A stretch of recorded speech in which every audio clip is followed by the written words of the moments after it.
Hey, good Friday night, everybody. Welcome to Long Shots TV. I am your host, Tony the Rhino, and we are switching gears, guys, to college basketball. I know everybody's been waiting for it. I know that the guy is waiting in the wings, has been waiting for college basketball. Also, let's welcome in Mr. Donnie Rightside. How you doing tonight, Donnie? Hey, T, going good, man. Fresh off that Super Bowl, I ended up switching my wager over on Sunday morning, putting out the New England Patriots. Was Nice. kicking myself in the head at the half, saying, how stupid a capper am I? I'm getting DMs and emails. I thought you wanted Atlanta. I thought you wanted Atlanta. Don't change your mind. And it worked out in the end. And I always say in the capping business, Tony, sometimes lucky, better than good. Better to be lucky than skilled, I always say. Absolutely. So that's good. I'm glad it worked out for you. It didn't work out so good for me, unfortunately. I can't fault any Tony. Absolutely 100%. Atlanta was the right side for 2 weeks, was the right side in that Yep. football game. It doesn't really even, I mean, I love that the fact that I cashed in, my clients cashed in, but I'm not ashamed to say it. Atlanta was the right play in the Super Bowl. If you capped it Atlanta, you capped it right. I just got absolutely lucky and pulled it out. All right. Well, let's switch gears over to college basketball. We got a lot of great things to look at, but what we're going to talk about tonight, guys, is primarily the top teams, and we're going to take a look at who Donnie and I think should probably end up in the Elite Eight and maybe Final Four this year, and maybe who is the Cinderella team this year. And stay tuned to the end of the broadcast. We will have a Long Shot Sports college basketball play of the week. We're going to start that back up starting tonight, and it's going to be a good one. Okay, so let's just knock this one right out of the way, Donnie. Gonzaga, in my opinions, they've been quietly doing their thing, 25-0. In my opinion, they've been flying under the radar. Offensive efficiency 122. The D1 average is 104. What do you make out of this team, Donnie? It's supremely impressive. I see a lot when you check ESPN and that, the national pundits and, the public's going to come around now. Gonzaga's been around for the past 10 years, and now looks like they're ready to take that hump. They've always had a great record. I mean, how many times, Tony, we see coming down the stretch in the West Coast Conference, a Gonzaga team 21-2, 25-4 to end the season. They're 25-0 right now, with a lot of people saying this is the best Gonzaga team that they've had over the past decade. That leaves a lot to be desired, because there were some very, very good Gonzaga teams over the past 10 years. Mark Few doing a great job there at that school, Yeah. building that program into a West Coast powerhouse. If you look down the line, the game of the year for them, they've already beaten St. Mary's, but now they have to go on the road and prove it. Vegas is setting an opportunistic line at -4.5 for Gonzaga, leaving the fact, Tony, that we talked earlier before the show. St. Mary's is going to have a shot in this one. This is their last true test, Gonzaga, for the rest of the season. They're going to end it with San Francisco, Pacific, San Diego, BYU to end the season. They got them at home. They should be fine there. And then you're going to head into the WCC tournament at the end of the year. The one thing I love about Gonzaga, Tony, is they're not going to stress too much other than tomorrow down the stretch and through the tournament. A nice, well-rested team getting a #1 overall seed. They're going to be a problem to deal with in the NCAA tournament. Oh, absolutely. With guys like Karnowski and Collins, I mean, they've got some real big men in there, and they're just quietly getting it done. So, if they stay healthy, yeah, #1 seed overall, I believe. Sure. All right. Let's jump down the list here a little bit, and let's talk some guys, some teams that are down around the 20s in that area. Let's go down to number 30, actually, to Michigan. 15-9 in the Big Ten. Overall 15-9.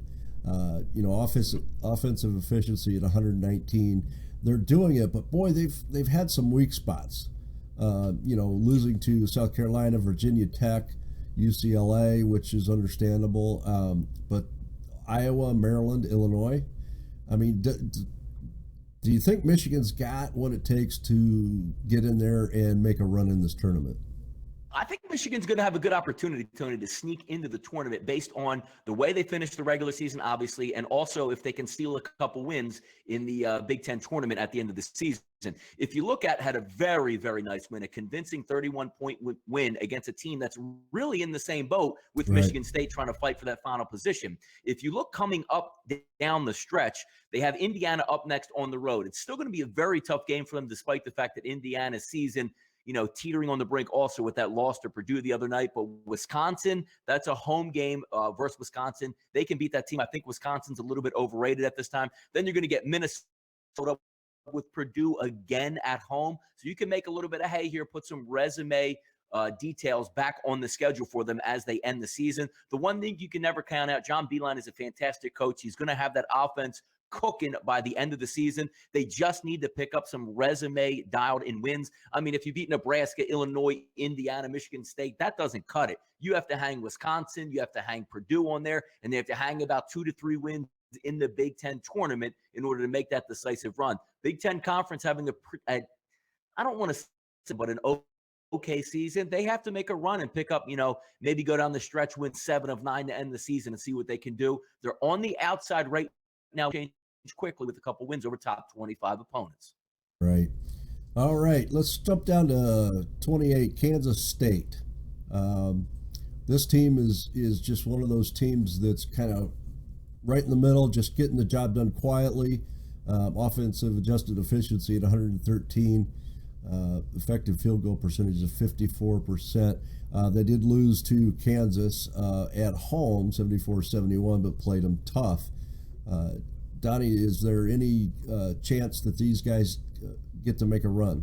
I think they can make a run in there. If you saw Ken Palm a little bit earlier and last night, tweeted out the Big 12 statistically top to bottom, outside of the ACC, which, again, these two conferences to me run neck and neck with absolute power teams in there and also depth of the squads as well. They're hanging in there at 5-6, a key game tomorrow. West Virginia on the road. I don't think they can pull that game out. If they do, that's a huge resume booster. Looking a little bit down the line again, Iowa State, Texas, Oklahoma State, Oklahoma, TCU, Texas Tech to end the season. That's a grind to get through. If you can look at them maybe finishing 500 or so in conference play, maybe a 9-9 type record. And again, getting into the Big 12 tournament, maybe knocking off, an Oklahoma State or an Iowa State to sort of get that nod.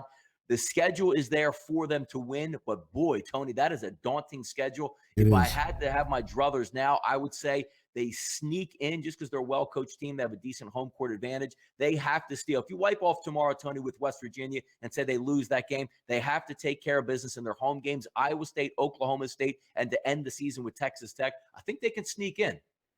All right. We're looking forward to that game tomorrow. Definitely. Big game in Morgantown, which again, tough as they come to win at West Virginia with the style they play. We'll see what happens. All right, let's look at Oregon. Oregon is currently 21-4, and their effective field goal percentage is 55.3. They've been strolling right along with the losses come from Baylor, Georgetown, Colorado, and UCLA. Of course, the game last night that everybody watched. UCLA made a great comeback in that game. Fantastic, but they do have a difficult schedule going down the road to finish out the season. Donnie, if they can hang tough in the rest of these games, they should definitely earn a spot, right? I mean, they're assured a spot. They're going to be an at-large bid, even if they don't win another game down the stretch in the final 6. They just have to watch and be careful of the letdown effect. They're still going to have a tough game. I mean, that UCLA game was demoralizing, of 18 in the first half, comes all the way. UCLA sprints by them in the second half, holds on for a victory. They got to come back staying in. They don't fly home on a Thursday and come back on a Saturday morning or a Saturday, whatever, to play USC.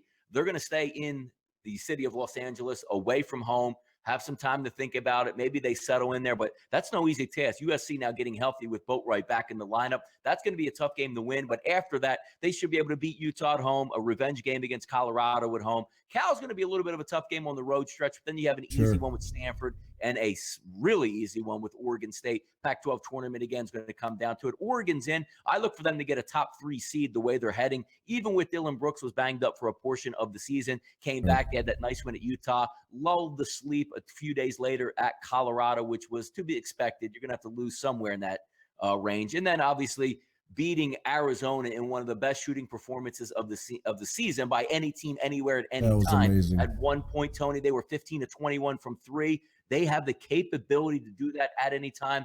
Be leery of this team in March Madness. They're going to make a run. All right. Looking forward to that one. So since we were just talking about it, let's slide down to UCLA with the great win last night. They're 22-3 with losses at Oregon, at home to Arizona, and away at USC. So 3, these were no bad losses. No bad losses. Yep. They've got USC again coming up. They play Oregon State on Sunday. Then you have Arizona State, Arizona, and Washington State to close out the regular season. This is the stat that stuck out to me, Donnie, is effective field goal percentage is 61.5%. How can you not get number 1 in the country? Yeah, deep into the tournament with those kind of numbers. Exactly, and I like the adjustments they made last night, putting Lonzo Ball and Dylan Brooks to shadow him the rest of the game. That really paid dividends.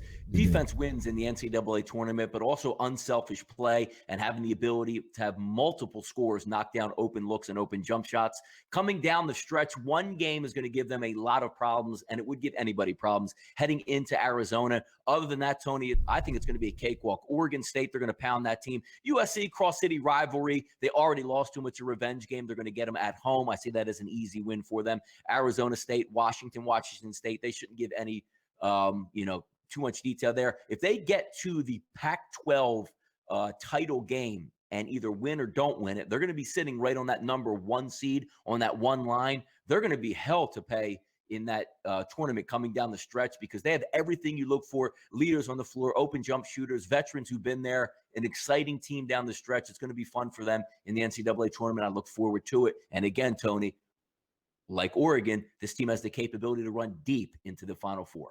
All right.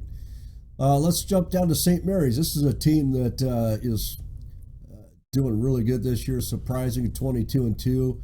They had one home loss to UT Arlington and then one loss away at number 1 Gonzaga.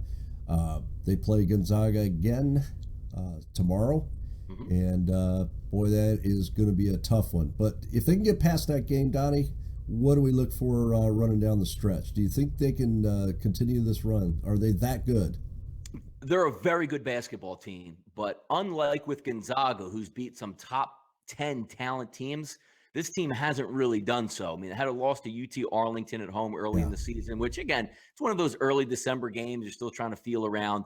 The only other loss they had was to Gonzaga. They got beat pretty good, but that's par for the course. Gonzaga is hanging 20-point wins left and right with ease on opponents. Coming down the stretch, this is their biggest game of the season tomorrow. This is going to be, their Super Bowl game at home. I think Gonzaga is going to win that game, but the line is telling me that St. Mary's is going to have a very good chance at this one, but I'm not stepping in front of that bus of Gonzaga until I see them get beat. I'm not going to bet against them, especially with a line that's 5 points or less.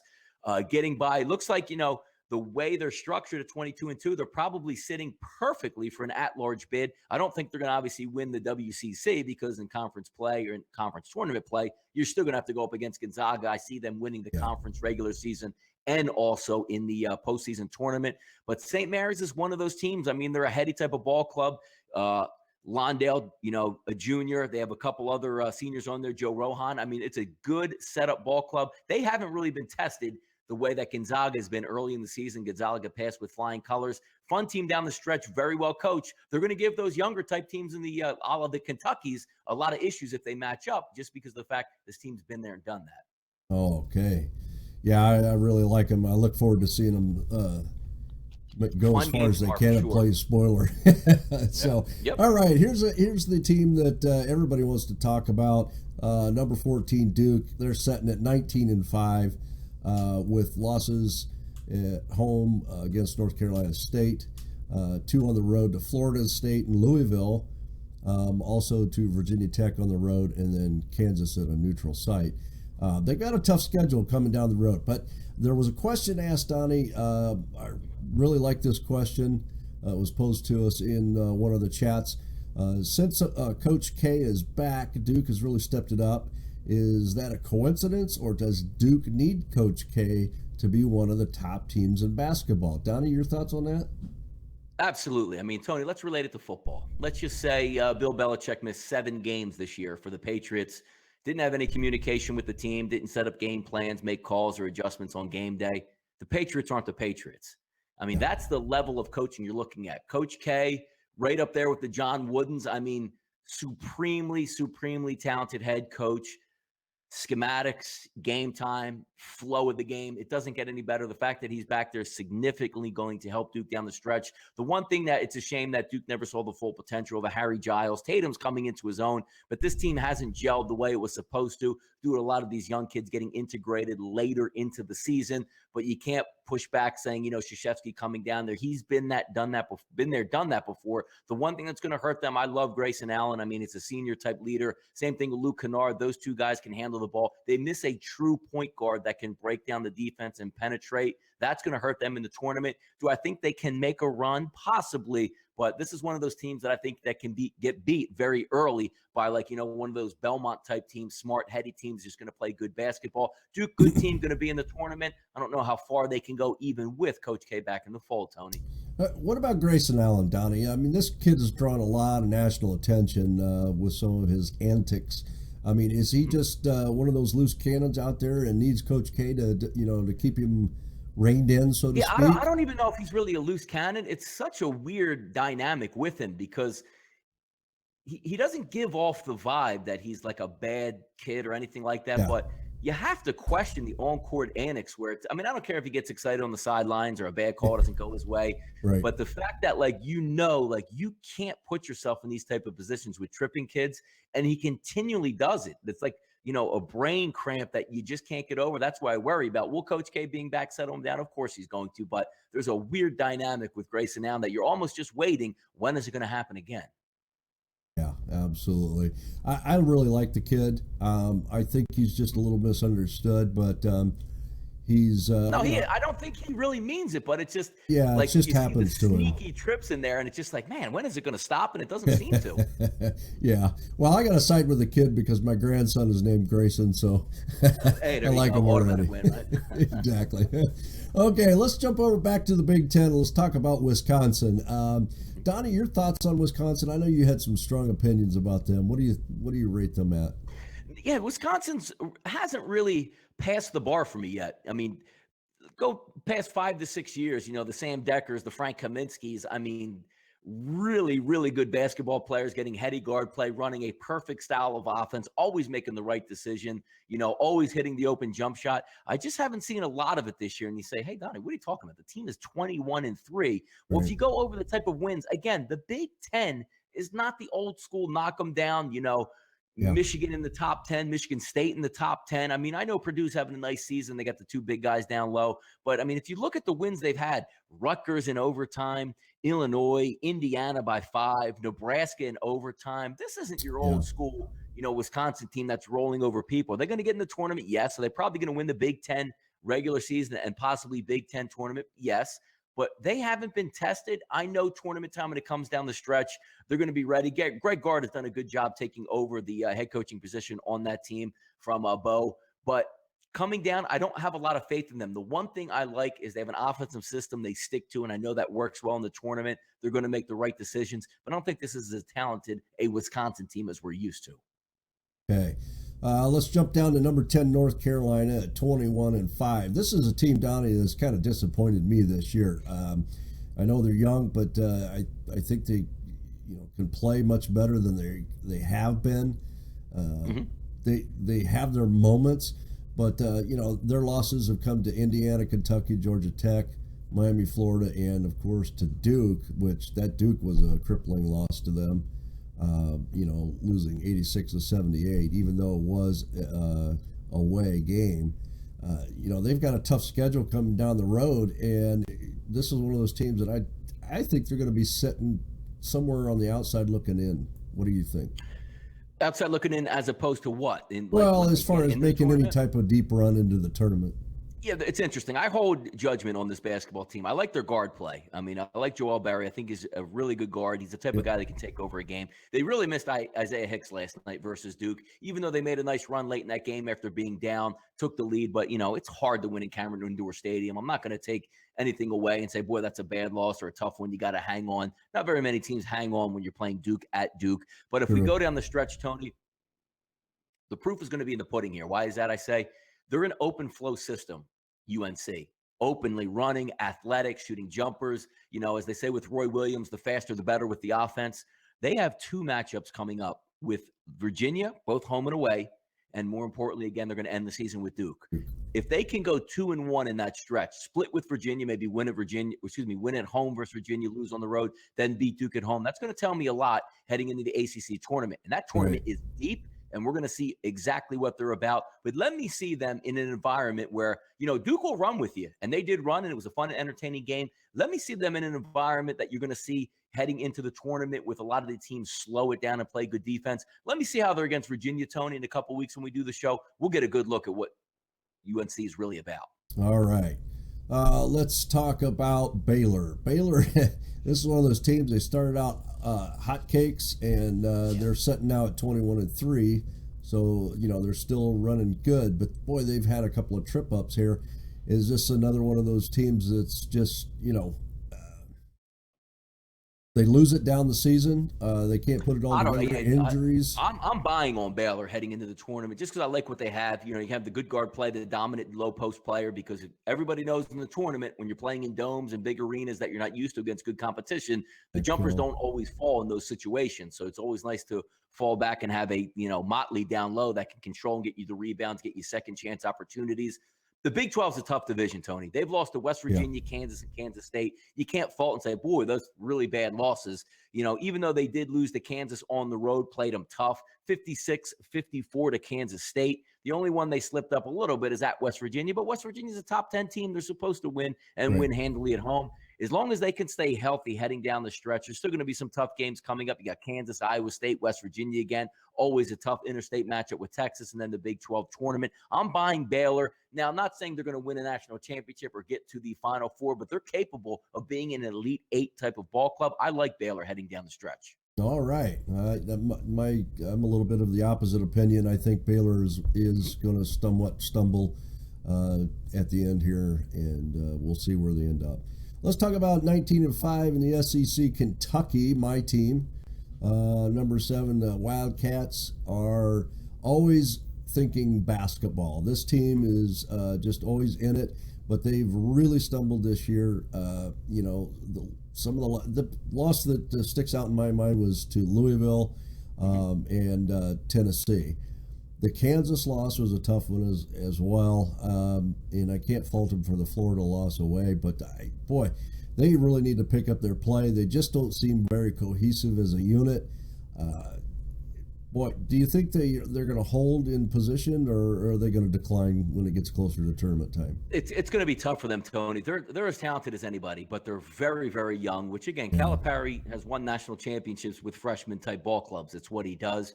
The one thing with this team is they're not, I don't think, mature enough or maturing as fast as everyone would like. De'Aaron Fox and Malik Monk at guard. I mean, it's as good as you get. But again, they're both freshmen there. Same thing with Adebayo down low. I mean, another freshman. Gabriel, very athletic and good also. I mean, if you look at the team top to bottom, they're as talented as anybody in the country. But red flags really sent up. I mean, they were rolling teams. I mean, they lost, early on the UCLA and Louisville. I get that. I mean, that's 2 top 5 quality type programs. But you can't lose to Tennessee. You can't lose to Kansas at home. And if you do, you have to beat Florida somewhere. I know there was a tough road game at Florida. That game had all the makings. And as you saw, Florida was even a favorite in that one, which told you a lot about what Vegas was thinking about. Down the stretch, I need to see them really handle. They got LSU down 20 points, let it slip away, only won by 7. Easy win should be up in Alabama, Tennessee, it should be a revenge game and winning that game. Georgia's tough. Missouri's not good, but they have Florida at home Saturday, February 25th. That's going to be a key ingredient there. They need to gel down the stretch. They have to show me their dynamite, because right now, Tony, I'm not buying them as the season closes and into the tournament. They have to show me right now, because about a month ago, they had me believing, because they were blowing everybody out in conference. Couple chinks in the armor, losing 3 of their last 5. Show me on this team is what I need to see. Yeah, absolutely. Okay, let's talk top 5. Right now, they've got them ranked at Gonzaga #1, which is very deserved. Number 2, Virginia. 3, Louisville. 4, West Virginia. And number 5, Villanova. Donnie, do you agree with the rankings at this point? I do. I love it. I love all those teams. I think Gonzaga can make a run. Virginia has that perfect ingredient. Slow the game down, have guard play, and shoot the lights out from 3, play great defense with their pack line defense. Louisville's only going to get healthy coming down the stretch. You know how good they can play. And Villanova, been there, done that. Josh Hart's going to lead that team. They're going to make a run. I love that top 5. I love the parity of the top 10 heading into the tournament. It's going to be really fun heading down, but I have no qualms about that top 5 at all, Tony. All right. What do you mean by the parity of the top 5, Johnny, specifically? Anybody can win this year. I mean, usually you're coming down the stretch and you have, like, a Carolina or a Duke, and you see, or a Kentucky, where it's like, hey, 75% of the ESPN brackets have Kentucky winning it all. That's not the case. You legitimately, let's just take a look at, even forget about the regular top 10, like the Ken Palm top 10. Gonzaga, Virginia, Louisville, West Virginia, Nova, Florida, Kentucky, Baylor, Kansas, North Carolina. Any one of those teams can win a national title. And that's leaving out teams like Florida State, Duke, right, the UCLAs, the Oregons, the Cincinnatis. These teams are going to be pounding each other. It's almost going to be like where you fight over the seeding when you see on Selection Sunday, say, oh, boy, man, Cincinnati's matching up against Louisville. That's going to be a tough one for Louisville. Who's going to get that free trip over the first 2 to 3 rounds and have that advantage, and who's going to use it? That's what I'm looking forward to. Right. Okay, there was another question actually that was posed. If this Sunday was Selection Sunday, who would be your 4 number 1 seeds? 4 seeds. I mean, Gonzaga obviously would be number 1 for me. I also would give another seed to Villanova. Whoever I think is going to come out, Tony, of the SEC, whether it be Florida, Kentucky, that's going to be another one there. And then you would have to lean towards whoever is going to win that at the ACC to get another one, whether it be, a Virginia, who I think is the best team in the ACC. But you never know with North Carolina closing down the stretch. I think they can sneak in. And again, with Louisville also, it's going to come from that factor. They're not zeroed in, but the Pac-12 is going to get one. The SEC is probably going to get one, depending. And again, that depends on if Florida and Kentucky play well down the stretch, which there's nobody in the SEC that really should give them problems. They should be able to secure a top seed as well. All right. And let's talk about a Cinderella team, Donnie. Who's your pick for the Cinderella team that is going to make a good deep run and give some of these top teams a little bit of trouble? My Cinderella team I've been talking about for the last 2 weeks now, and that is a top 20 team right now, which I think is going to sneak into the top 10 by season's end before the tournament. That is your Cincinnati Bearcats, coached by head coach Mick Cronin.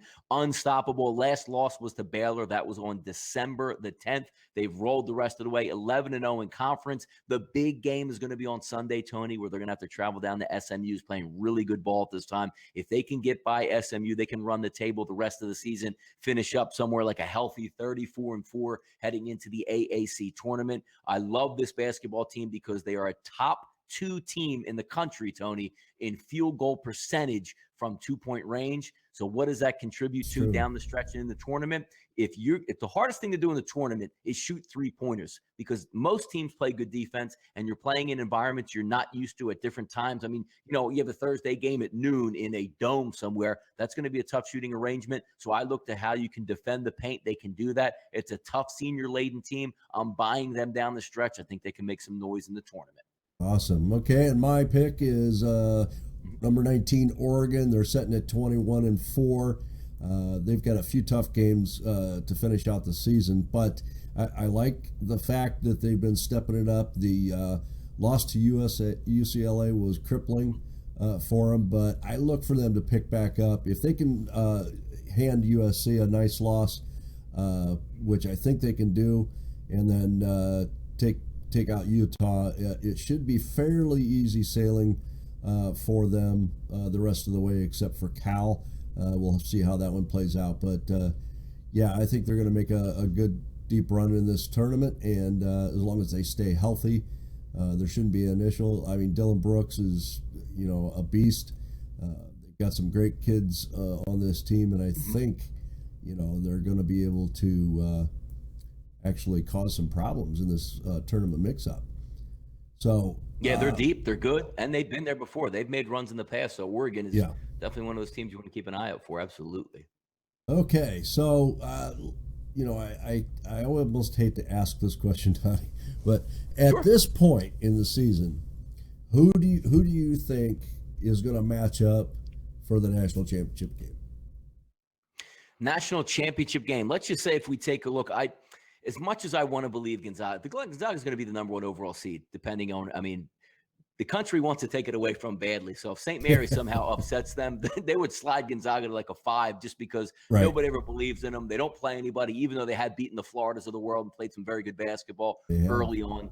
When the smoke clears coming down the stretch, I always look at the Blue Bloods. I love the Villanova team. They won it last year. They returned just about everybody. It's a really good club. I see them getting there. And I also see another blue blood type team like a Louisville, a Florida, somewhere like a Kansas on that opposite side there. And it would make for a really fun final, any one of those teams matching up. But I don't think Gonzaga is going to get there. I don't think, one of those outliers will get there. UCLA, Oregon's got a great shot to sneak in there depending on how they're playing down the stretch. But I look forward to some of those blue bloods being there when the smoke clears. Absolutely. And I do agree with you with the Villanova and Gonzaga in there, and I'd love to see that matchup in there. And the reason I like Villanova, their effective field goal percentage is 57.6%.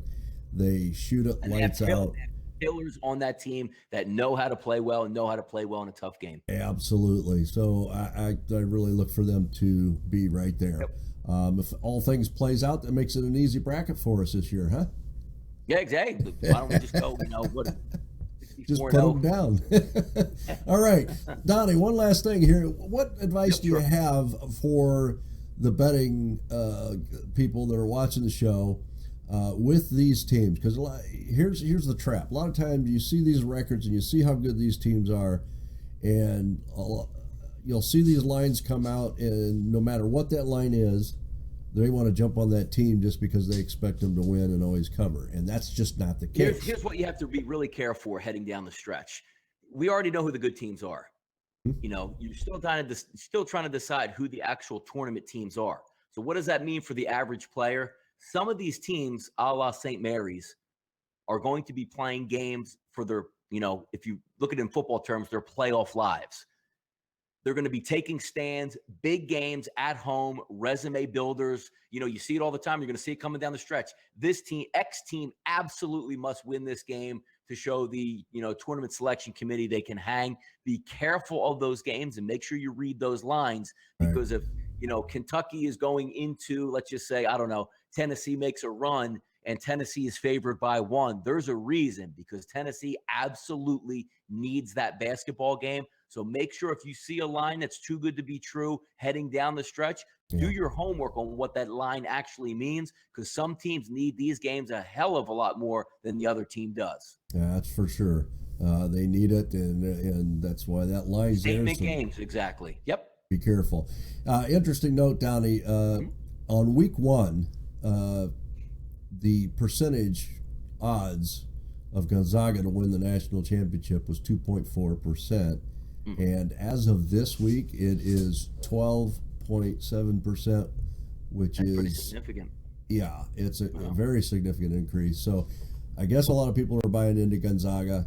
It looks like, everybody's a believer now. And, boy, let's see if they can hold on to that. Wouldn't it be great if Gonzaga beat Villanova? Be amazing. Just like when Butler went, almost banked a shot in to beat Duke for the national championship. We've seen it happen, and seen it happen rather recently where those dogs make that run. Yeah, absolutely. So there's going to be a lot of fun. It's going to be a very exciting time in college basketball, guys. So stay tuned to LongShotsTV. Make sure you go over to see Donnie at DonnieRightside.com. You can also see him at TrendBetting.com. You can find me at TrendBetting.com. If you've got questions about anything at all, shoot us a text, shoot us a comment in the chat. We'd love to hear from you, and we'd love to get your questions and opinions on who you think is going to be in the Final Four, or maybe win the national championship if your team's one of those teams, shout it out, and we'd love to bring it on the air and talk to you about it. So it's been a lot of fun. Donnie, I look forward to the rest of the college basketball season, brother. Any parting thoughts? Coming down the stretch, this is a fun time of the year. March Madness, we're almost upon it. You're going to have, when conference tournament weeks start, even the younger divisions like the Southern, Sun Belt, they start a week ahead of time. It's a fun time of the year. Have fun with the gambling at this time. Pick your shots, choose your shots wisely. There's going to be a million games on. Doesn't mean you have to bet every one. It's going to be fun to finish the season. It's a great time to be a gambler, and let's enjoy the rest of the way. All right, one last thing, guys, for our Long Shot Sports college basketball play of the week. We are recommending a play on Kansas State over West Virginia. Take the points. They're setting somewhere around 9.5 to +10. Mm-hmm. So jump on that for tomorrow. It's going to be a great game. Hopefully you guys can win some money, and we will see you next week on Long Shots TV. It's been a lot of fun, Donnie. I can't wait for the rest of the season. Let's kick it and have some fun. Absolutely, Tony. Thanks again for having me on the show. We'll do it again next week. All right, guys. That's it for Long Shots, guys. Sponsored by TrendBetting.com. Hope you had some fun and learned something along the way. If you didn't, please shout it out and we'll talk about it. All right? Next week. See you then.